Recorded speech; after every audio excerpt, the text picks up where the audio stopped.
Buenas tardes, queridos hermanos y amigos, bienvenidos a la casa del Señor. Dice el salmista, mirad cuán bueno y cuán delicioso es habitar los hermanos juntos en armonía. Y la razón es porque allí es donde el Señor envía bendición y vida eterna.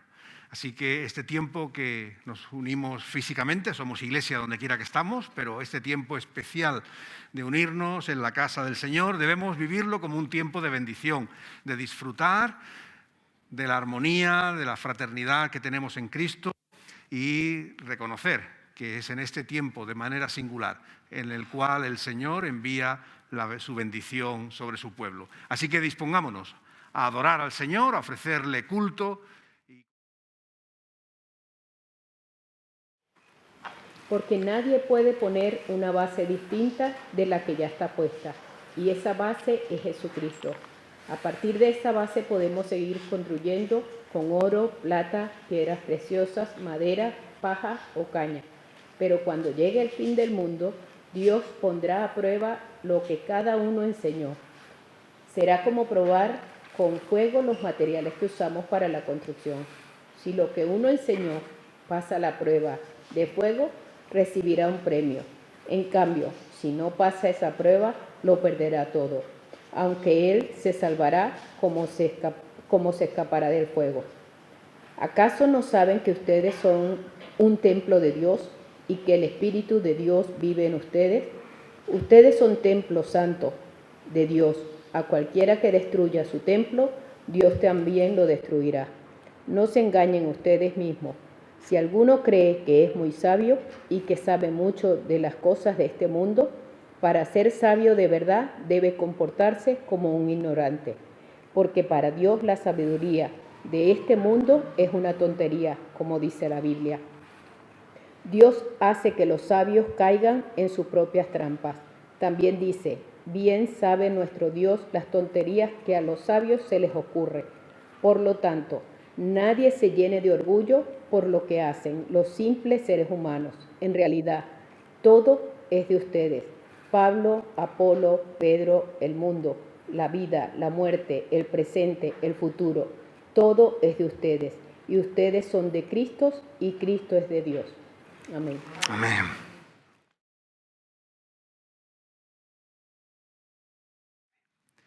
Bendito Señor y Dios, venimos ante tu presencia.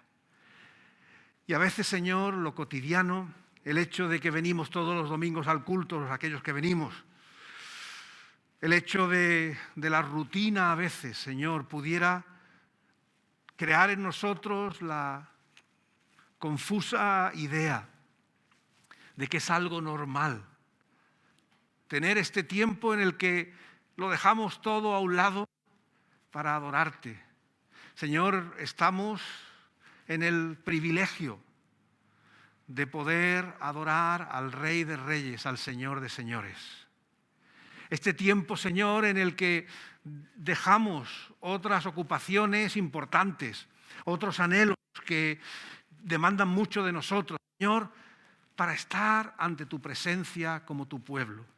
Señor, ayúdanos, aviva en nosotros esa convicción, Padre, de que es tiempo bueno el que pasamos en tu presencia. De que todo lo demás que tiene valor en nuestra vida adquiere importancia y sentido cuando somos tus hijos y tus hijas, si verdaderamente lo vivimos en ti. Señor, aviva el fuego de tu presencia en nosotros. Aviva, Señor, la bendición de saber que tú estás aquí en medio de nosotros, que nos sintamos privilegiados, Padre Santo, de poder llamarte nuestro Dios. Señor, que nunca caigamos en la rutina y te convirtamos en un Dios menor, porque tú eres grande y poderoso. Y nuestras vidas, Señor, tienen esperanza, y nuestras vidas al final de nuestros días tienen eternidad, porque tú eres nuestro Dios.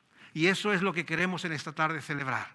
Darte a ti la gloria y la honra, Señor, sentirte dentro de nuestros corazones. Señor, ponerte en el primer lugar, hacer que todos nuestros anhelos, Señor, los vivamos en ti. Y así, Señor, nuestras vidas serán vidas bendecidas y tú recibirás la gloria y la honra que mereces. En esta tarde, Señor, estamos en tu casa como familia en Cristo. como hijos tuyos, Señor, para adorarte, para escuchar tu palabra y para rendirte el culto que tú mereces. Que así sea, Señor, en cada uno de nosotros.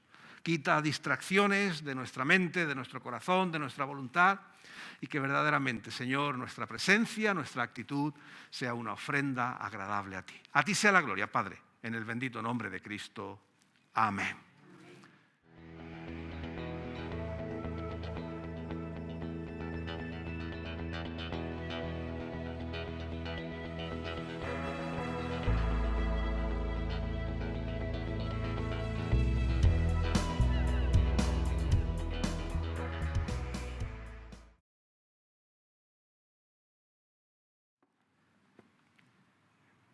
La palabra del Señor que en esta tarde vamos a meditar la encontramos en la epístola a los Efesios, capítulo 4. 4 versículos 1 y 2.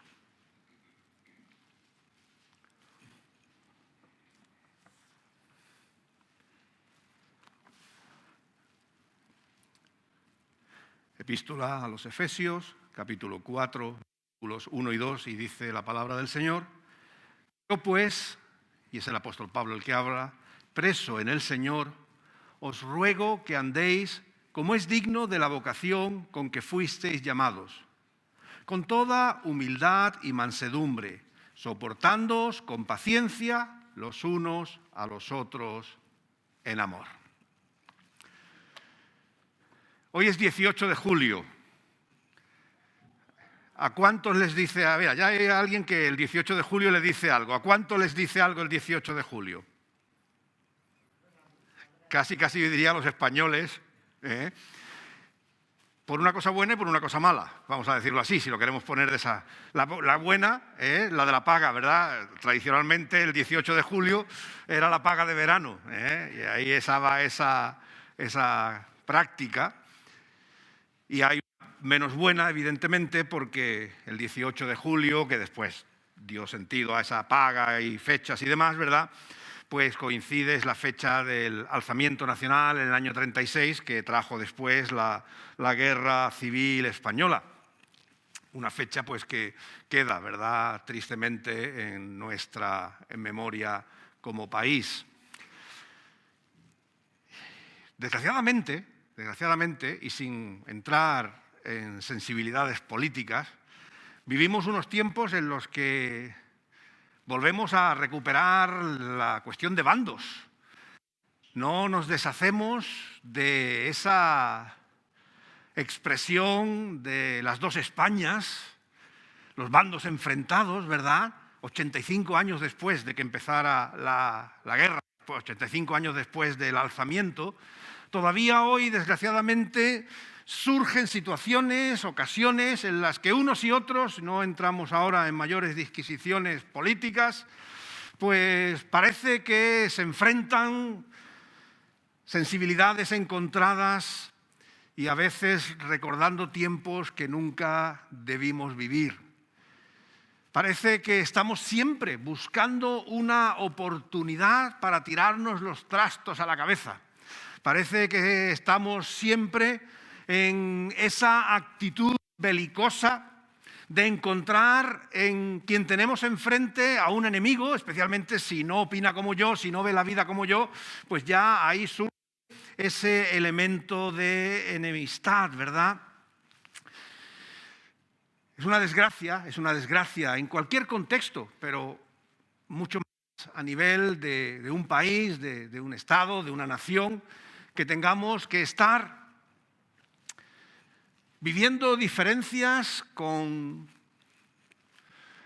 la inquina que a veces se escucha, se ve, ¿verdad?, entre los que se pelean de manera pública.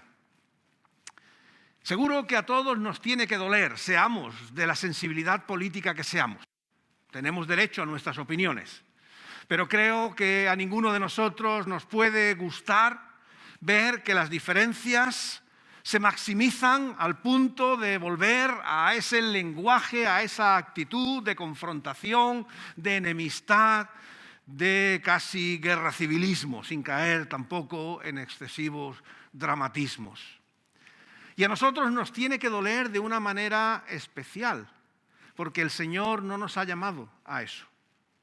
El Señor no nos ha llamado a ser gente que desune, a gente que se enfrenta, sino que el Señor nos ha llamado a ser de los que construyen, a ser de los que aportan bendición a los que están alrededor, incluso aunque no piensen como nosotros. No deberían encontrarnos a nosotros, a los creyentes, en el bando que fuera, siendo de los que siembran discordia, odio, rencilla en su entorno.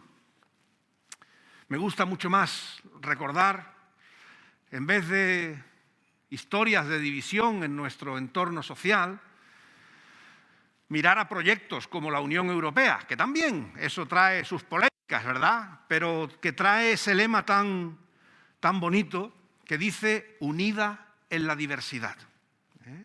In varietate concordia, que es la sentencia latina bonita. Unida en la diversidad. Y creo que, aunque evidentemente no toman esta expresión de ningún contexto cristiano, surgiría, pues, en fin, como un objetivo político, creo que es una frase que sin duda podemos nosotros también apropiar y decir que está en sintonía con lo que el Señor espera de nosotros. Unidad en la diversidad. Porque somos diversos. Y ya no estoy hablando solo de la sociedad general, sino miremos a los que tenemos alrededor, ¿verdad? Y nos damos cuenta de que somos diversos. Y si ya nos conocemos un poquito, ¿verdad? Pues sabemos ya no solo las procedencias de país, sino pues quizás situaciones económicas, culturales, perspectivas de la vida. Somos diversos. Pero el Señor nos dice que ser diversos no es un motivo para enfrentarnos, sino que es un motivo para bendición, para enriquecernos. Ese es el propósito al que el Señor nos llama. Por eso vamos a participar hoy en la mesa del Señor. Pensaba cuando durante la semana meditaba acerca de sobre qué reflexionar en este día, sabiendo que teníamos la mesa del Señor, sabiendo la efeméride del 18 de julio, decía, bueno, una fecha que nos recuerda la desunión, nosotros vamos a participar de la unión, de la unidad que Cristo trae a los diferentes. Porque la palabra del Señor nos llama a ser uno, más allá de nuestras diferencias, acercarnos a la mesa del Señor, al pan, al vino, como una declaración de propósito, de intenciones. De propósito porque es la voluntad de Dios que seamos uno. Recordad en el Evangelio de Juan, cuando el Señor Jesús está en ese capítulo conocido como la oración sacerdotal, esas últimas palabras, sabéis que el Evangelio de Juan pues tiene una presentación diferente del ministerio de Jesús en muchos aspectos en relación a los otros evangelios.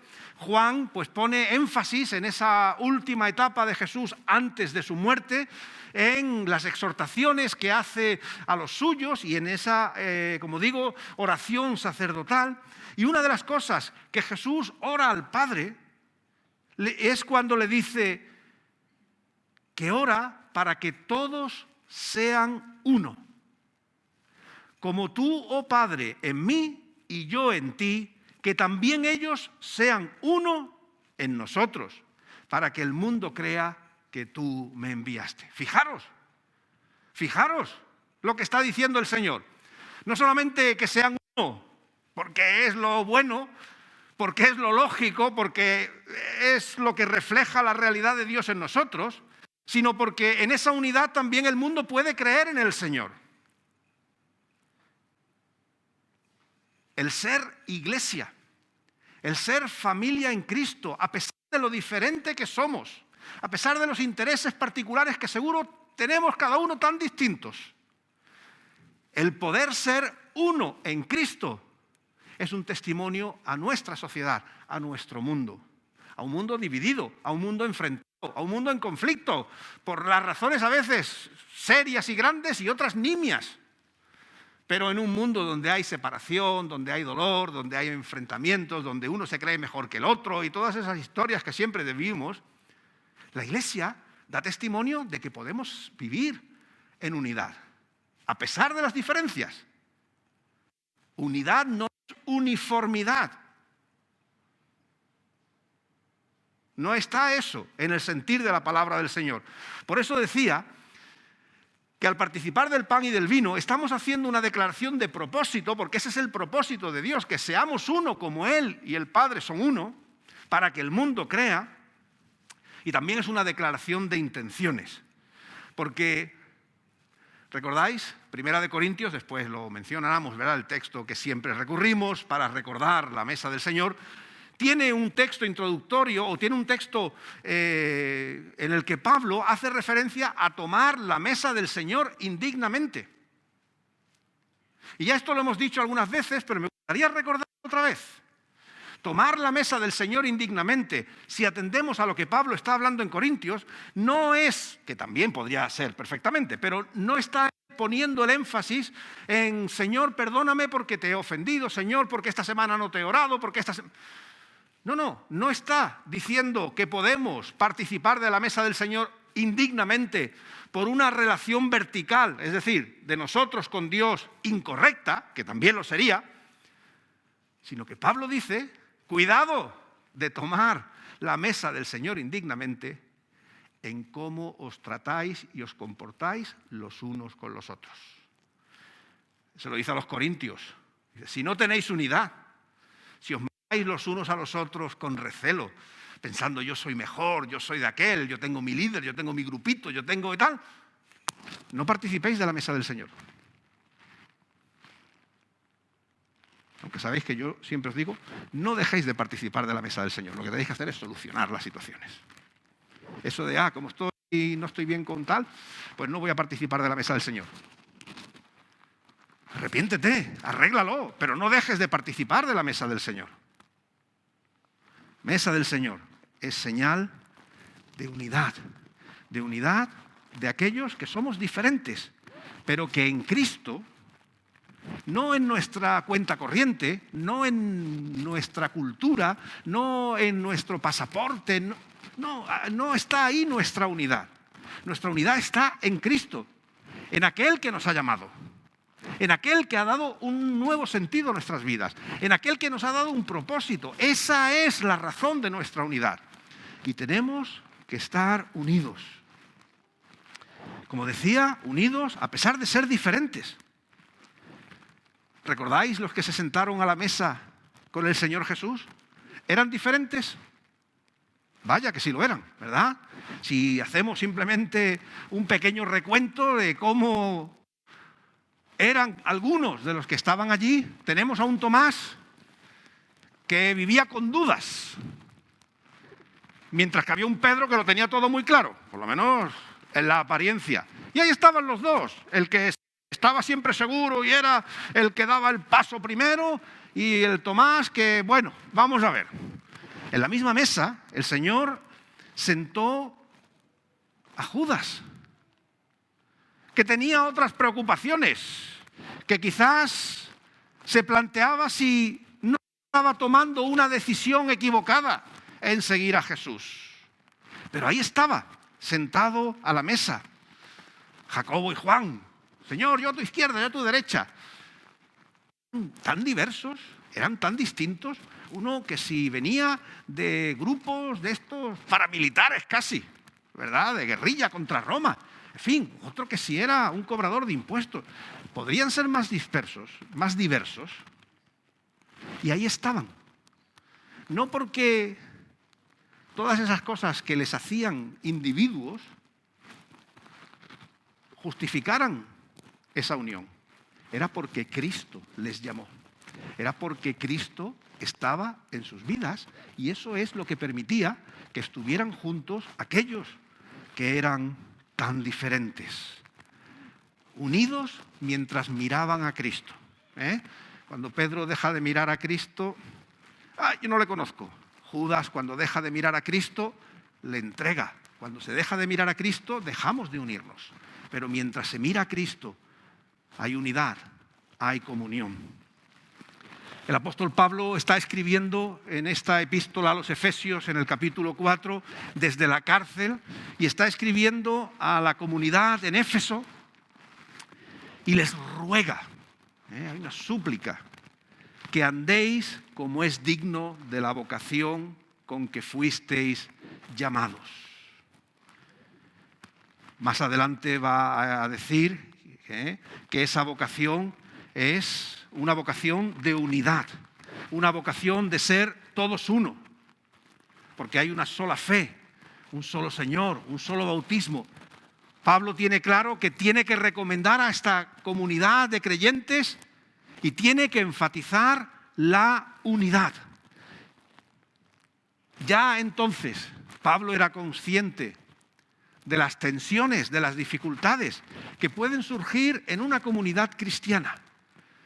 Las diferencias y los problemas que surgen, por ejemplo, entre cristianos que venían de trasfondo gentil y aquellos que venían de trasfondo judío. Qué difícil, cuánto tiempo costó solventar esos recelos, esa división latente siempre en los primeros cristianos. Por eso el apóstol Pablo tiene que enfatizar y decirle a los creyentes en Éfeso, por favor, vivid vidas dignas de la vocación con que fuisteis llamados. Vamos a ponerlo en una frase todavía más sencilla. Vivid vidas dignas del Evangelio, porque eso es lo que nos llamó, el mensaje de la buena noticia, el mensaje de esperanza de que en Cristo nuestras vidas pueden ser transformadas, que pueden tener una nueva oportunidad, que hay una nueva forma de conducirnos, una nueva forma de plantearnos nuestra existencia. El Evangelio de Jesucristo ha traído a cada uno de nosotros una nueva vida. Y Pablo dice, vivid esa nueva vida en coherencia, en consistencia, ¿verdad? Que es lo que se espera de cada uno de nosotros. Vidas dignas del Evangelio. A pesar de que seamos diferentes, a pesar de que tengamos diferentes contextos, procedencias, situaciones, en nuestra diversidad debemos vivir todos conforme al Evangelio de Dios, a ese llamamiento que Cristo puso en cada uno de nosotros. A veces ponemos el énfasis donde no se debe. ¿Cuántas veces, verdad? Aunque ya esto está muy más esperado, pero ¿cuántas veces no nos hemos tirado los trastos a la cabeza por cómo vestimos o dejamos de vestir? Ya se pasó ese tiempo, si la mujer llevaba falda, pantalón, pero esas cosas han estado ahí, ¿verdad? Algunas iglesias han podido incluso pues tener celo, ¿verdad? Los nacionales, los españoles, con los que vienen de fuera. Eso ha estado, ¿verdad? Situaciones en las cuales, pues a lo mejor nos sentimos unos mejores o menos por nuestra cuenta bancaria, ¿verdad? Aquellos que llegan pues con más dinero y el que tiene menos se puede sentir humillado. En fin, hay tantas cosas que a veces están ahí o pueden estar en una comunidad incluso de creyentes, que el apóstol Pablo nos dice, vivid una vida digna del Evangelio, del llamamiento que Dios ha puesto en vuestras vidas. Y por tanto, el llamamiento es a mirar a Jesús. Él es nuestro referente, Él es nuestro modelo, Él es el que da forma a lo que somos como creyentes y como comunidad. Decía San Agustín, Agustín de Hipona, en lo esencial, unidad. En lo dudoso, libertad. Y en todo, caridad. Nuestra unidad tiene que estar en lo esencial, y lo esencial es Cristo en nosotros. Eso es donde nosotros tenemos que fundamentarnos. Ese es el suelo sobre el que nosotros tenemos que pisar. Y Pablo, siempre pedagógico, dice ese objetivo de ser uno, de estar unidos, aunque seamos diversos. Eso de ser un pueblo que da testimonio, que hace posible conocer a Cristo a otros por la unidad que tenéis entre vosotros, debe tener una serie de características, que es lo que da el versículo 2 que hemos leído. En primer lugar, la humildad. Es imposible hacer iglesia si somos orgullosos. Si el orgullo, el yo soy, el yo valgo, yo llevo tantos años en la iglesia, en fin, tantas cosas que podríamos poner sobre la mesa para darnos valía, el Señor dice que no, que debemos ser humildes.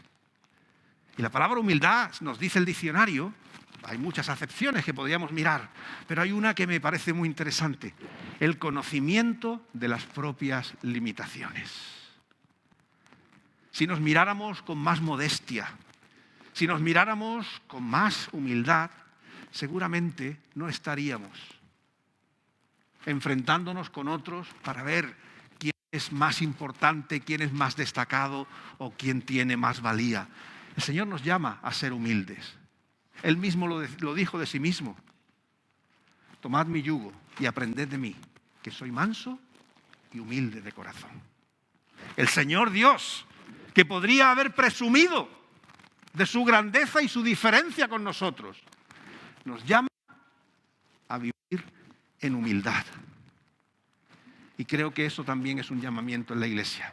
Aquí no venimos a presumir de nada, a lucirnos de nada, a ser mejores que nadie, sino que con humildad todos venimos reconociendo que si algo somos es lo que el Señor ha hecho en nuestras vidas. Y es el Señor quien lleva el crédito y no nosotros. Así que dice Pablo, primero, humildad. Después dice mansedumbre. No sé si es la sangre, pero a veces nos ponemos muy bravos. A veces, ¿verdad? Parece que tenemos un genio y un carácter y no dejamos que nadie nos pise ni con su sombra.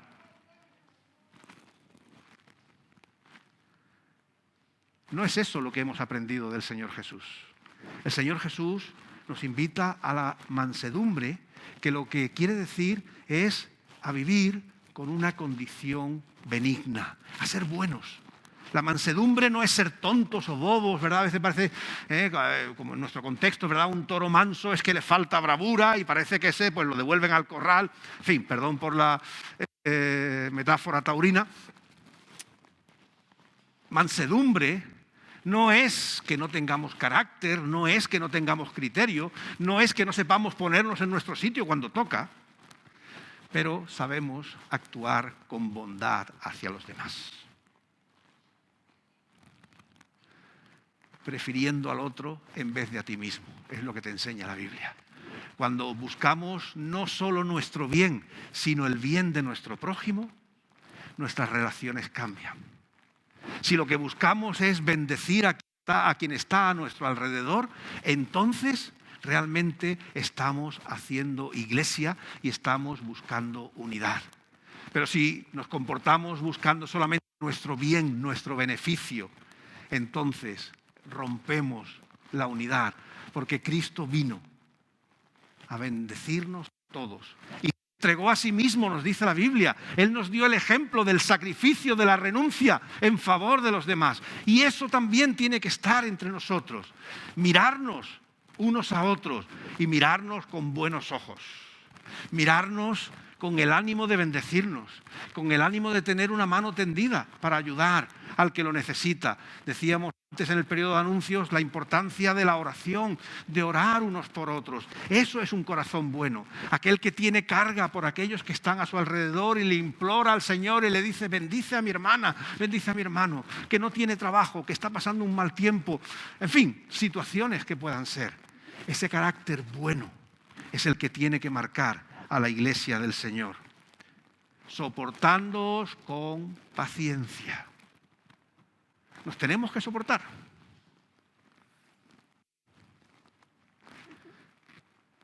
Cada uno somos de nuestro padre y de nuestra madre. ¿Vale?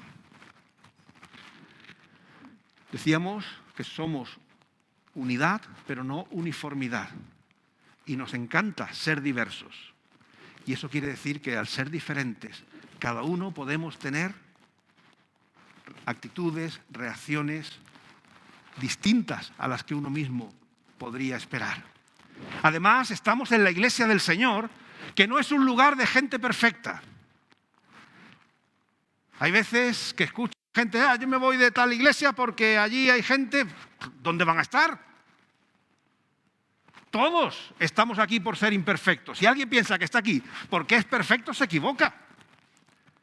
Estamos aquí porque con esa humildad que Pablo mencionaba al principio, reconocemos nuestra necesidad del Señor, reconocemos nuestras faltas, reconocemos nuestras limitaciones, reconocemos que como no nos agarremos a Cristo, esto no tiene esperanza para nosotros.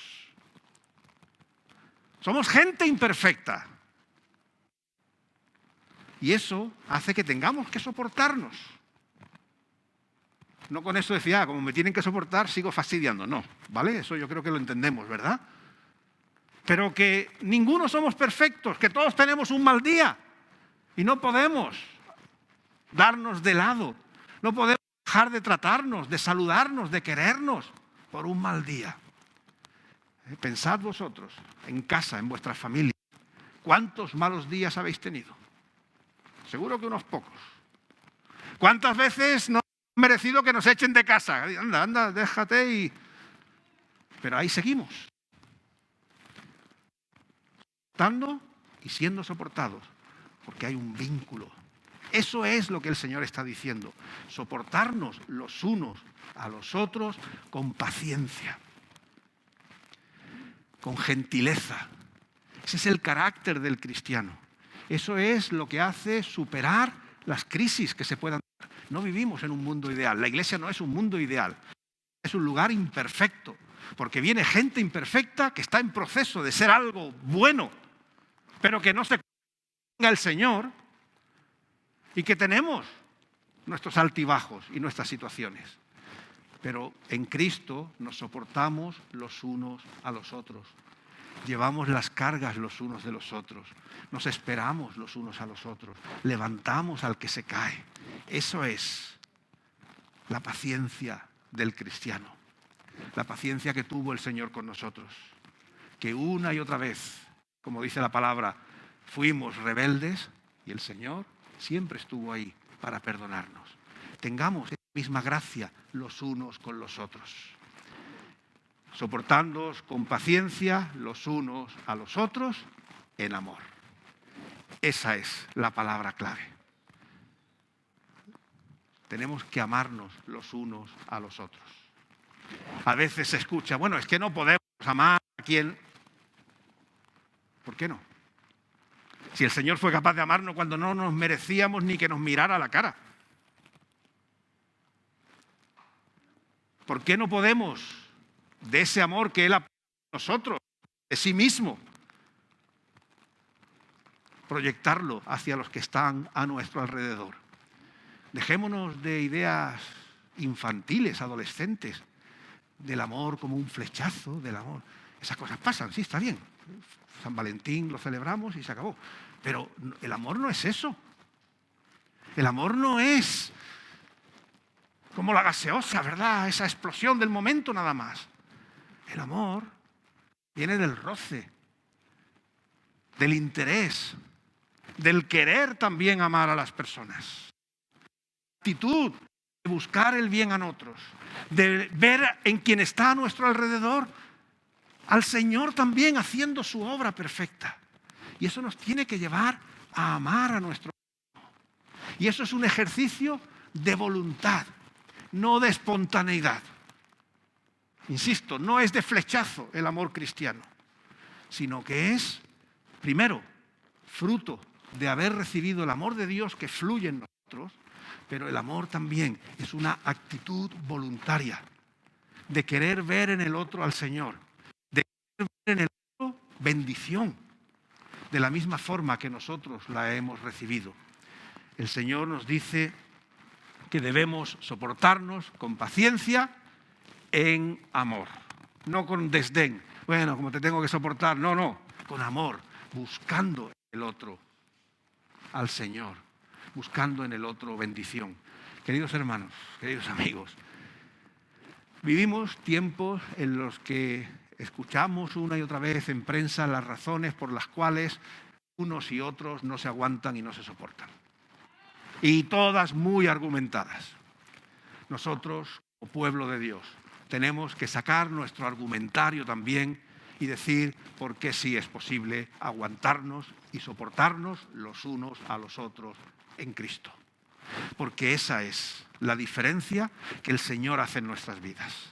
En vez de mirar al otro con los ojos de la diferencia, con los ojos incluso de lo que se pudiera merecer, miremos a quienes están a nuestro alrededor con los ojos de Cristo.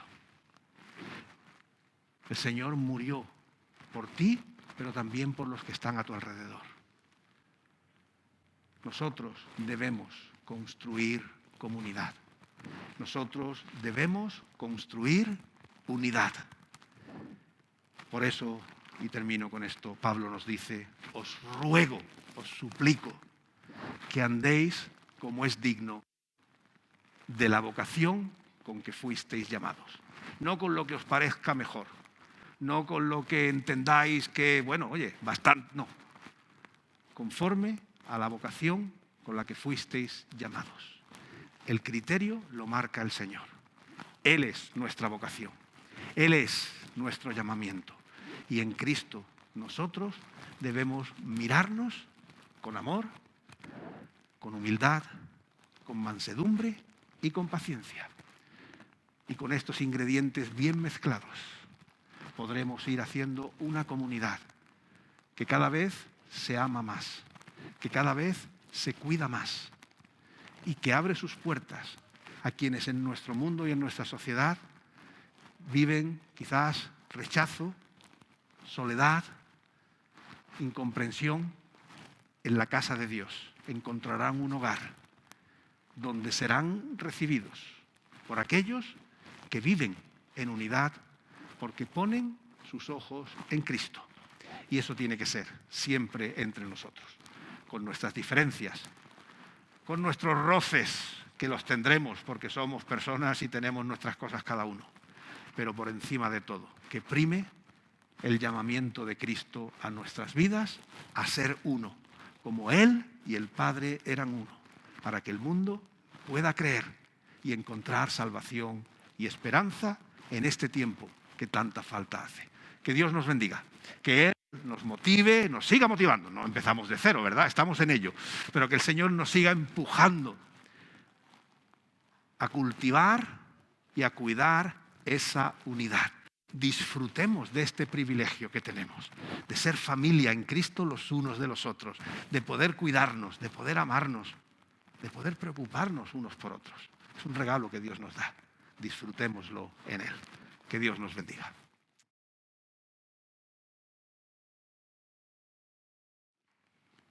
Por lo demás, hermanas y hermanos, tened gozo, perfeccionaos, consolaos, sed de un mismo sentir y vivid en paz.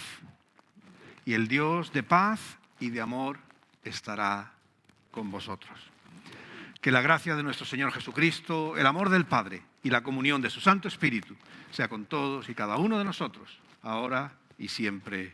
Amén. Que el Señor os bendiga, que os dé una preciosa semana en medio de todo lo que nos toque vivir y no nos olvidemos de que somos una familia en el Cristo cuando le miramos a Él. Que Él nos guarde. Amén.